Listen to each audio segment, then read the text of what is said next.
지난주일 오후에 평택에 있는 시원성교회라는 곳에서 임직식이 있었습니다. 장로님들, 또 권사님들, 안수집사님들 한 30명 정도가 임직을 받았는데, 이제 노회장 출신들이 가서 주로 순서를 맡았는데 제가 권면을 맡아가지고 권면을 하고 왔습니다.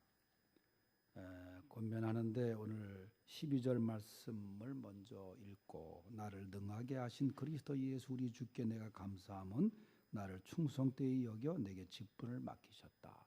그래서 여러분들에게 직분을 맡기신 것은 주님이시다. 그 주님이 여러분들을 충성되이 여기시고 또 충성스럽게 장로, 권사, 안수집사 직분을 잘 감당하라고 맡겨주신 것이다. 이제 그렇게 권면을 했죠. 물론 이제 그 전에 안수식도 있어서 안수식을 장로님들이 다 이제 올라오셔서 안수를 하고 안수집사도 하고. 근데 권사님 할 때마다 내가 항상 고민이 되는 게 있어요. 권사님들이 곱게 한복을 입고 강단으로 올라왔는데 대부분 다 치마를 밟고서 올라오고 자기가 자기 치마를 밟고 올라가다 막 비척거리는 권사님도 많고, 이게 한복이 또 올라올 때 좀 그런 게 불편한가 봐요. 그래서 이제 무릎을 꿇고 앉아서 안수를 하는데 다 이렇게 머리가 이상한 거야. 느낌이 보통 머리가 아니고, 보니까 미장원에 가가지고 훅가시를 해가지고 여기 이만 올라온 이거를 어떻게 안수기도를 해야 되는데 이거를 눌러야 되나 아니면은 살짝 대야 되나, 살짝 대려니까 이게 힘든 거예요. 이게 자세가 그 웬만큼 눌러야 되는데, 그래서 꼭 그걸 해야 되나 생각을 제가 해봤어요. 머리에다 꼭 이렇게 뭘 올려서 해야 되나. 우리 교회 권사님들은 나중에 그냥 해도 적당히 할 수 있길 바랍니다. 그래서 참 항상 어느 교회 가서 그 권사 안수식 때 보면은 그게 좀 곤란하더라고요. 어쨌든 간에 그 직분을 받고 안수기도를 받을 때 여러분들이 울더라고요. 눈물을 흘리면서 하나님의 은혜가 감사하니까 나 같은 사람 또 이렇게 직분 주셔서 감사하고, 아마 여러 가지 의미가 있을 줄로 압니다. 오늘 본문에도 사도 바울이 나 자신을 이렇게 하나님이 불러주시고 귀한 직분을 맡기신 주님께 나는 항상 감사한다. 내가 주께 감사함은 나를 충성되이 여겨 내게 직분을 맡겨 주셨기 때문이다. 그러니까 바울은 정말 직분 주심을 감사했다는 거예요. 오늘 바울이 본문에서 우리에게 이 직분 주심을 감사했는데, 우리도 정말 하나님 앞에 감사함으로 이 직분을 감당해야 될 줄로 믿습니다. 12절부터 14절 다시 한번 읽어보겠어요. 시작. 나를 능하게 하신 그리스도 예수 우리 주께 내가 감사함은 나를 충성되이 여겨 내게 직분을 맡기심이니, 내가 전에는 비방자요 박해자요 폭행자였으나 도리어 긍휼을 입은 것은 내가 믿지 아니할 때 알지 못하고 행하였음이라. 여기까지 읽겠습니다. 네? 그러니까 내가 주께 감사하는 것은 나를 충성되이 여겨서 직분을 맡기신 것. 여러분, 주님께서 우리를 충성스럽게 보시고 직분 주시고, 그 이전에 성도라고 하는 직분이 얼마나 귀한 직분인지 몰라요. 구별되었다는 뜻이거든요. 성도는 거룩한 무리, 세상에서 구별되어진 하나님의 선택을 받은 사람들. 바울도 생각해보면 하나님이 나를 충성되이 여기서 직분 맡겨주신 것이 이게 너무너무 감사하다는 거예요.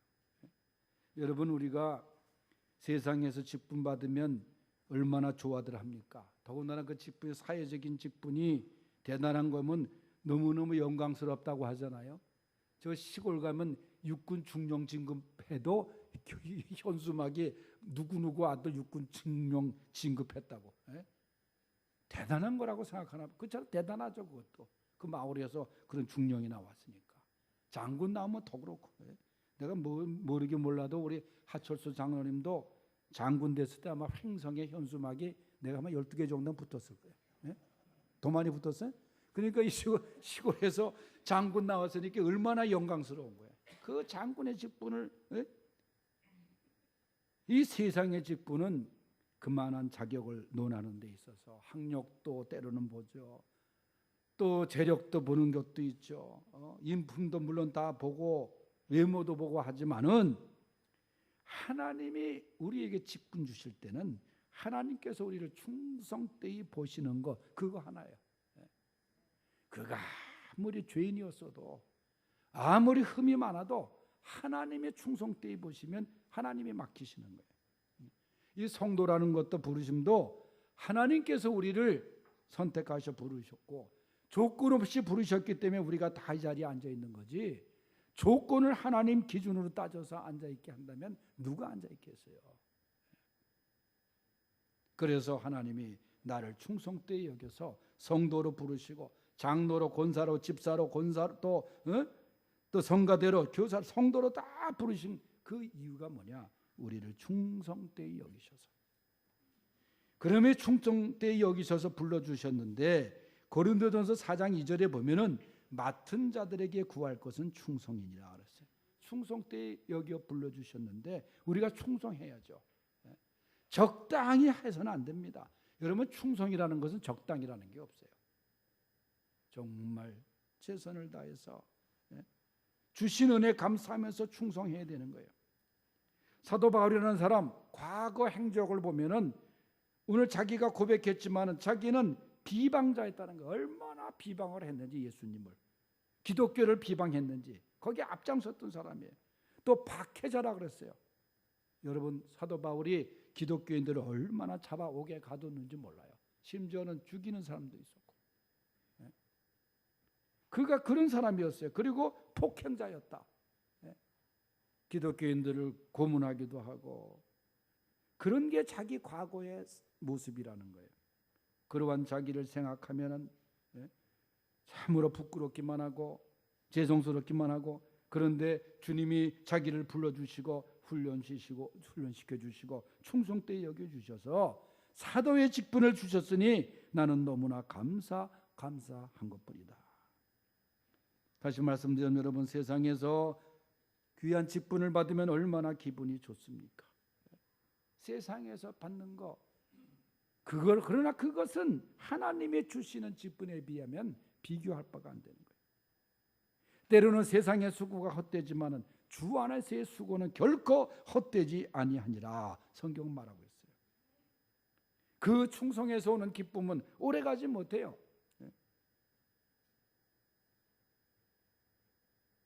최근에 보니까 교육자원부에서 국정교과서에 관련된 사람들을 검찰에 수사 의뢰했다. 그러니까 수사받는 사람들이, 아니 위에서 하라고 해서 시켰는데 우리가 뭐 잘못이냐.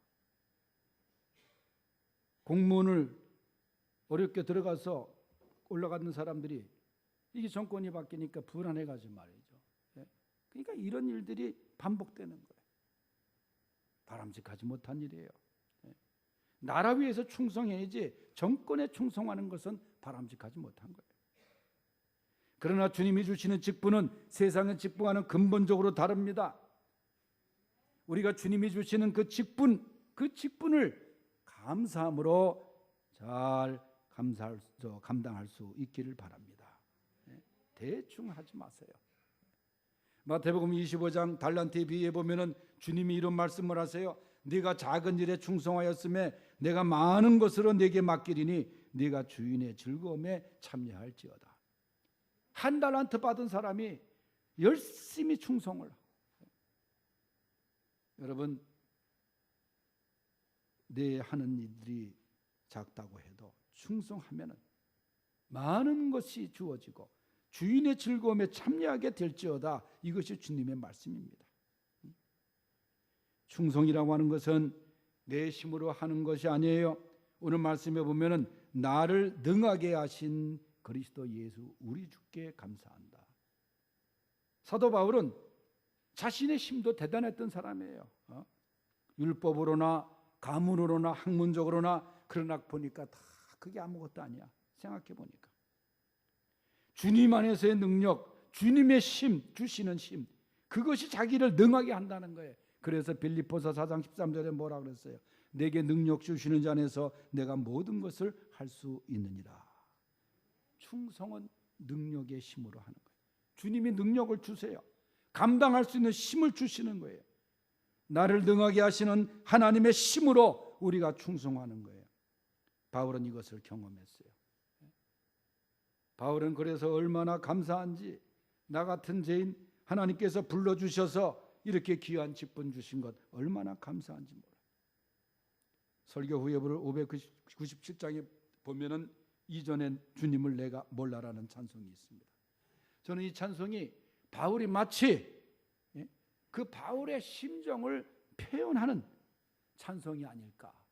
물론 뒷날 이 찬송은 한국 사람들이 작사하고 작곡한 찬송입니다. 이 찬송 1절에 보면 이전에 주님을 내가 몰라 영광의 주님을 비방했다. 사도 바울이 얼마나 주님을 몰랐습니까? 주님을 비방하고 그 다음에 핍박하고 주님의 몸된 교회를 완전히 어렵게 만들고, 그런데 지극한 그 은혜 내게 넘쳐 날 불러주시니 고마워라. 그런 사람을 불러주시는 것이 얼마나 감사하냐 그 말. 2절 찬송에 나 받은 달란트 얼마론가 나 힘써 그것을 남기어서, 내가 한 달란트니 두 달란트니 그것이 중요한 것이 아니라 나에게 달란트를 다 하나님이 주셨다는 거예요. 그런데 그것을 썩히지 않고 그것을 남기어서 갑절로 주님께 바치올 때 충성된 종이라 상을 주신다. 3절에는 겸손함입니다. 천하고 무능한 나에게도 귀중한 직분을 맡기셨다. 그 은혜 고맙고 고마워라. 이 생명 바쳐서 충성하리라. 나 하는 일들이 하도 적어 큰 열매 눈앞에 안 보여도 주님께 죽도록 충성하면 생명의 면류관 얻으리라. 바울은 이 생명의 면류관, 의의 면류관, 영광의 면류관을 바라보면서 나는 달려가노라 하지 않았습니까? 이 찬송이 여러분의 감사의 찬송이 되시기를 바랍니다. 직분 주신 하나님 앞에 감사하십시오. 성도로 불러주신 것 감사하십시오. 두 번째는 풍성한 주의 은혜를 감사했습니다. 14절 말씀 읽어보겠어요. 시작. 우리 주의 은혜가 그리스도 예수 안에 있는 믿음과 사랑과 함께 넘치도록 풍성하였도다. 아멘. 사도 바울은 우리 주의 은혜가 넘치도록 풍성하였도다 그랬어요. 부족함이 있는 게 아니에요. 여러분, 주님의 은혜는 풍성합니다. 그래서 예수님이 요한복음 10장 10절에 내가 온 것은 양으로 생명을 얻게 하고 풍성히 얻게 하려는 것이라 그렇게 말씀하셨어요. 주님이 원하시는 우리의 삶은 풍성한 삶이에요. 시편 23편 5절에도 다윗이 주께서 내 머리에 기름을 바르셨으니 나의 잔이 넘치나이다. 잔이 부족한 게 아니라 넘쳐 흐르는 것이 하나님의 은혜의 모습이에요. 풍성한 은혜예요. 뭐 여러분들은 그래서 쌀을 가만히 사다 놓고 잡수셨는지 모르지만 우리는 한동안 보니까 우리 어머니가 가서 쌀가게 가서 쌀 사오라 하면 대박 쌀을 사다가 가고, 그러면 쌀을 한 대박 두 대박 사러 가면은 꼭 쌀가게 주인이 쌀을 이렇게 처음에 가득 담다가 쫙 깎는데, 깎다가 아쉬운지 끝에만 살짝 남겨줘요. 난 그때 어릴 때 그 이해가 안 돼서, 아니 이왕 그냥 쌀을 대박에다 가득 담고 그냥 그걸 봉지에 넣어서 주지 왜 그걸 싹 깎냐 이거야. 그거 왜 그런 건지 모르겠어요. 그래야 이익이 남으니까 그럴지 모르지만은 그때 생각해 보면 좀 그게 좀 아쉽더라고. 하나님의 은혜는 깎는 게 아니라 하나님의 은혜는 풍성하게 임하는 줄 믿습니다. 바울이 바로 이런 풍성한 은혜를 감사하고 있는 거예요. 여러분, 제가 얘기한 대로 바울이 예수 믿기 전에는 공부도 많이 한 사람이지만은 율법적으로도 대단한 사람이지만 예수님을 알지 못하니까 예수 믿는 사람들을 잡아 가두고 교회를 핍박하지 않았어요. 그러다가 그날도 다메섹으로, 지금으로 말하면 시리아의 다마스커스를 향해서 가는 길에 강한 빛으로 주님이 나타나십니다. 그래서 이 바울이 거기에서 넘어져요. 강한 빛에 쓰러지고 맙니다. 그때 뭐라고 말하죠? 주여 니시오니까, 누구십니까? 그러니까 나는 네가 핍박하는 예수라. 그러니까 이 바울은 내가 예수라는 사람보다도 교회를 더 많이 핍박하고 그랬는데, 여러분, 교회는 주님의 몸이거든요. 그러니까 교회를 핍박하는 것이 곧 나를 핍박하는 것이라고. 사도 바울은 그 전에 그 모습을 생각해 보니까 자신이 어떤 존재였던가? 죄인 중에 괴수였다. 그렇게 고백을 해요. 죄인 중에서도 괴수라는 거예요. 죄인 중에서도 우두머리라는 거예요, 여러분. 정말 지옥에 가도 제일 먼저 갈 사람이 자기라는 거예요. 그러한 자기를 만나주신 주님, 자기를 찾아오신 주님, 그리고 아나니아에게 가서 안수를 받고 눈이 떠지잖아요. 아라비아 사막으로 갑니다. 3년간을 바울이 기도 생활을 합니다. 사막에서 주님과 항상 기도하고 주님을 만나고 그때 받은 은혜가 얼마나 컸던지 고백하는 고백이 뭐냐? 내가 몸 안에 있었는지 몸 밖에 있었는지 내가 모르노라. 신비한 은혜를 경험한 거예요, 여러분. 그런 바울이지만 나는 죄인 중에 괴수라. 은혜 받으면 얼마든지 자랑할 수가 있어요. 옛날에 방언은사 받고 얼마나 방언은사를 자랑했는지 몰라죠. 그때는 어릴 때니까. 은혜를 받으면 받을수록 겸손해져야 되는 것이, 그것이 성경의 원리인데, 베드로도 은혜를 깊이 받은 다음에 고백한 것이 주님 나를 떠나서서 나는 죄인입니다는 고백 아닙니까? 은혜를 받으면 받을수록 겸손해지고 은혜를 받으면 받을수록 우리는 그때의 주님의 풍성한 은혜가 더욱 임하는 것입니다. 바울은 이 풍성한 은혜를 감사했어요. 오늘 그 은혜 속에 뭐가 담겨 있습니까? 믿음과 사랑이 함께 넘치도록 풍성하도다. 여러분들의 믿음과 사랑이 풍성하기를 주의 이름으로 축원합니다. 믿음이 풍성하고 사랑이 풍성한 주의 은혜가 가득한 197장 1절, 은혜가 풍성한 하나님은, 은혜가 풍성한 하나님은 믿는 자 한 사람 한 사람 어제도 오늘도 언제든지 변찮고 보호해 주시네. 주여 성령의 은사들을 오늘도 내리어 주소서. 성령의 뜨거운 불길로서 오늘도 충만케 앞서서. 은혜가 풍성한 하나님의 역사가 함께하기를 바랍니다. 내가 조금 전까지 이태희 집사 지금 시합하는 거 보다 올라왔어요. 지난번에 글쎄 그 우승하면은 그냥 축하한다 박수만 쳐주지 왜 생수 찬물을 그렇게 많이 뿌려가지고 그 젖은 몸으로 3시간 기자들하고 인터뷰하고 다냐고 몸살 감기에 걸려가지고 그냥 몸이 3kg가 빠졌대네. 권사님 몰랐지 그거? 알았어요? 3kg가 빠졌대.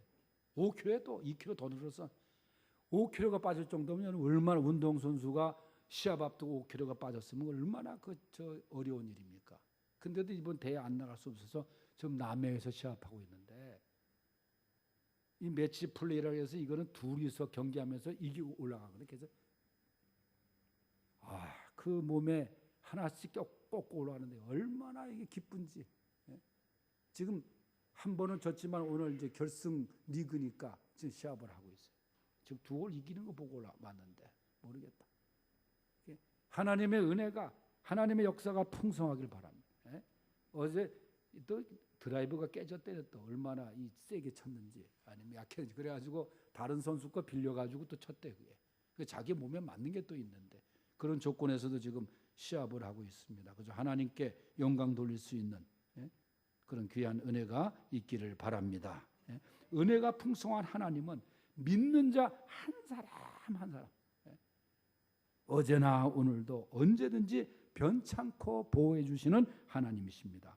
이 풍성한 주의 은혜가 여러분에게 가득하기를 축원합니다. 세 번째는 본이 되게 하심을 감사했습니다. 16절 다 같이 읽어봅니다. 시작. 그러나 내가 긍휼을 입은 까닭은 예수 그리스도께서 내게 먼저 일체 오래 참으심을 보이사 후에 주를 믿어 영생 얻는 자들에게 본이 되게 하려 하심이라. 영원하신 왕 곧 썩지 아니하고 보이지 아니하고 홀로 하나이신 하나님께 존귀와 영광이 영원 무궁하도록 있을지어다. 아멘. 사도 바울은 주님께서 내게 먼저 오래 참음을 보여주셨고 나로 하여금 주를 믿게 하고 영생을 얻는 자들에게 본이 되게 하려 하심이라. 사도 바울은 자신을 본이 되게 하신 주님 앞에 감사한 거예요. 바울은 디모데에게도 디모데전서 4장 12절에 디모데야 누구든지 내 연소함을 업신여기지 못하게 하고 오직 말과 행실과 사랑과 믿음과 정절에 대하여 믿는 자에게 본이 되거라. 이 본이 되라는 말을 했어요. 여기서 본이 되라는 말은 모델이 되라 그런 뜻이에요. 롤 모델이 되라. 여러분 모델하면 생각나는 게 패션쇼 아닙니까? 저는 1980년도 군에 제대하고 장신대 대학원에 다닐 때 디자이너들이 믿는 사람들이 모여서 성경 공부를 해달라 그래서 제가 성경 공부를 한 1년 넘게 한 적이 있어요. 남산에 있는 그 어느 디자인 학원에 그 사무실에서 했는데 그 원장님이 영락교 권사님이셨어요. 한경재 목사님과 같이 피난 내려오신 권사님인데 그분이 저를 영락교에 좀 일 좀 해라 데려가려고도 하셨었지만 제가 영락교를 못 가고 그냥 광성교회에 있었습니다만은 그런데 이제 디자이너들이 이제 자기들이 옷을 만들어서 이 패션쇼를 하는데 롯데 호텔에서 했는데 저에게 초청장을 주더라고 초대권을. 그래서 내가 최초로 이제 패션쇼를 갔어요. 근데 초대권이 몇 장이 있어서 이걸 누구 줄까 하다가 이제 그 당시에 우리 학교에 음악과 교수님 그 남편이 또 연대 교수인데 나이가 든 분들인데 결혼을 늦게 하셔가지고 그래서 그분들을 줬어요. 2장을 이제 패션쇼 오시겠냐 했더니 아이고 좋다고. 그래서 이제 그분들도 오고 이제 무대를 보는데 참 화려하더라고요. 가보신 분 계실지 모르지만은 그래서 조명하고 음악이 나오고 그다음에 그때 저 방송국 아나운서가 사회를 보고 하는데 제가 다른 모델은 기억 안 나는데 루비나만 기억나더라고. 루비나라는 모델인데. 근데 제 옆에서 수고합니다 그러는데 한 사람이 인사를 하는데 하얀 옷을 입은 앙드레김이 내 옆에 와서 디자이너 협회 회원이니까 인사를 하더라고요. 그래서 깜짝 놀랐어요. 나 그때 그 컴컴한 데서 하얀 옷에 그 모습을 보고 놀랐는데 그렇게 유명한 분인 줄 몰랐어요. 내가 그분이. 그런데 대단히 화려하더라고. 걷는 것도 다르고. 그래서 이제 패션쇼를 보고 나서 이제 학교에 가서 그 음악학 교수님한테 물었어요. 패션쇼 본 느낌이 어떻습니까? 그랬더니 자기 남편 교수가 그러더래. 그 모델들이 입은 옷은 비쌀 것 같아서 사줄 수가 없고 걸음만 그렇게 걸으라고 그러더래. 모델처럼 걸으라고 자기 부인한테. 예? 영락교회 그 장로님이 됐는데 그 교수님이 여러분 모델은 그 옷에 딱 맞게 해서 그걸 걸치고 나오는 그런 사람 아니에요. 근데 예수님이 사도 바울을 모델로 삼으셨다. 나를 모델로 삼으셨다. 그 모델이 뭐냐? 첫 번째 죄인의 모델이에요. 나는 죄인 중에 괴수였다. 나는 그렇게 예수 믿기 전에 교회를 엄청나게 핍박하고 교인들을 잡아 가두고 못되게 굴었던 사람이야. 그런 죄인이 내가 예수 믿고 이렇게 하나님의 자녀가 되고 직분을 맡았다. 그 모델이라는 거예요. 그 모델.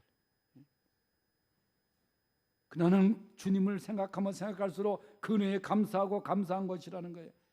형식적인 죄인의 의식이 아니라 진실된 죄인의 고백을 갖고 있어요.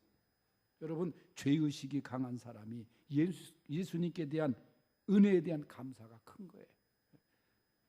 많은 용서받은 자가 많은 은혜를 받았느니라 그러지 않았어요? 내가 의인인 척 그게 아니에요. 죄의식이 약한 사람일수록 감사할 줄 모릅니다.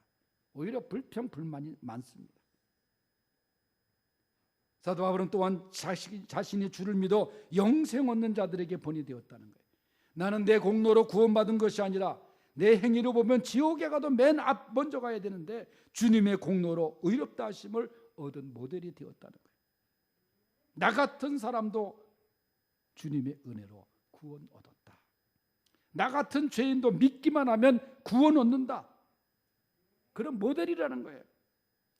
그러면서 마지막으로 홀로 하나이신 하나님께 존귀와 영광과 영원 무궁하도록 영광을 돌린 본을 보여주었습니다.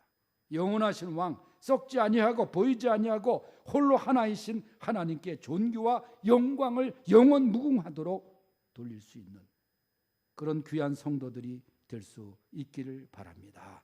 성도 여러분, 우리에게 귀한 직분을 주셨습니다. 성도의 직분이 얼마나 귀합니까? 장로의 직분, 권사의 직분, 집사, 구역장, 성가대, 교사, 우리에게 귀한 직분을 주셨어요. 찬송가 가사처럼 천사가 흠모할 직분들입니다. 이 직분 주심에 감사하며 하나님께 영광 돌리는 수지광성의 성도들이 되시기를 축원합니다.